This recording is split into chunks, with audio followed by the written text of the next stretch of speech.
бір қазір қоғамға не айтылу керек дегенде бір өзіңіз бір мониторинг жасап бір саралап отырасыз ба? Имам болғаннан кейін ерлі дауларға барамыз. Жаңағы отбасылық дауларға барамыз. Небір жігіттермен отырған кезінде өзінің отбасында болған жағдайларын айтып отырады, қалай ажырасқанын айтады, жаңағы не болмаса кімнің қалай кетіп қалғанын айтып отырады. Біздің отбасыларда кейбір ата-аналар келіп өзінің баласынан бізге жалып болып айтады. Шынымен кәдімгі хабарласып, звондап, балам мынандай болды, не істесем болады деп 70-ке 60-қа келген ата-аналар бала шағасынан жақсылық көрудің орнына әлі күнге шейін соларды уайымдап отқан ата-аналар бар да. Осылай егер саралап отыратын болсаң, өзі біздің қоғамдағы болып жатқан тіршіліктер не болып жатқанын байқауға болады. Ел аралап жүрсек, әлбетте ол енді жаңағы көзіңді ашып байқап көре алсаң.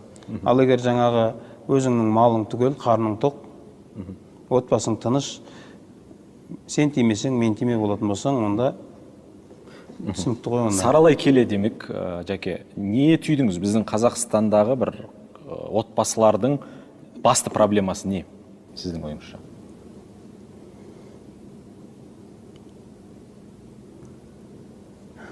Жақсы бізде, Аллаға шүкір, дұрысталып келе жатыр. Бізде ажырасу көп қой негіз. Ажырасу да көп. Отбасыларға ренжи алмаймыз. Өйткені байқасаңыз, мынау жігіттерге, енді жан-жақты ғой бұл жерде, бір адамнан кінә болмайды еш уақытта. Мысалы, отбасыда ажырасу болды ма, бізде келін кінәлі дей саламыз ғой? Жоқ. Ол келіннің сөйлеуіне біреу себеп болды ғой. Ол келін болып түскен кезде осы үйді талқандайын деп келген жоқ қой. Сырттан бір себеп болды ғой. Шамамен, мысал үшін айтайын, көлікте жаңағы карбюраторға қоқым толса, біз барып карбюраторды тазалаймыз да. Ол ертесіне қайтадан толады. Анау қоқым бактан келіп жатыр ғой. Бакты тазалау керек қой, біз оған қарамаймыз да. Медицинада сондай. Сіздің бүйрегіңіз ауырды ма? Демек ол бүйректен емес ол. Бүйректің жанында басқа да біздің мүшелеріміз бар ғой. Сол жанындағы мүше дұрыс болмаған кезде бүйрекке әсер етеді. Тура сол сияқты үйде отбасыда проблема болды ма, барып бір жақты шешпеу керек. Сол үшін ислам айтып жатыр ғой, отбасы тірлігі шешілген кезде не әйел, не күйеу жалғыз отырып шешілмейді, екеуі де отыру керек. Сол жан-жақтының біреуі осы мына жігіттерге айтар едім. Отбасыда күйеу мен әйелдің ұрысып жатқанының бір себебі көшедегі достар бірін-бірінің үйіне қайрап шығарып салып жатыр. Байқайсыз ба? Сен әйеліңнен қорқасың ба, қорқпайсың ба? Сен әйелің сені сыйлай ма, сыйламай ма? Сен барып тексеріп көр. Ана байғұс шынымен барып, дейді оны, тексеріп көрмекші болып. Ана үйде отырған келін ол түк түсінбеді. Не? Дейді, түсінбей қалады ғой. Не? Дейді, осымен анаяқтан өзі ана қайралып келген адам ғой. Мына шынымен қорқпайды екен дейді да. Үйдегі ұрыстардың кейбіреулері сырттағы жігіттердің, достардың себебімен болып жатыр. Достарға да дұрыс алсақ, келінге де, енді бұл жерде ұзақ айтылатын нәрсе ол, оның бәрін айта алмаймыз. Келіндер өзінің орнын білсе, кейбір келіндер өзінің орнын білмей жатыр. Кейбір еркектер өзінің міндетін дұрыс атқармай жатыр.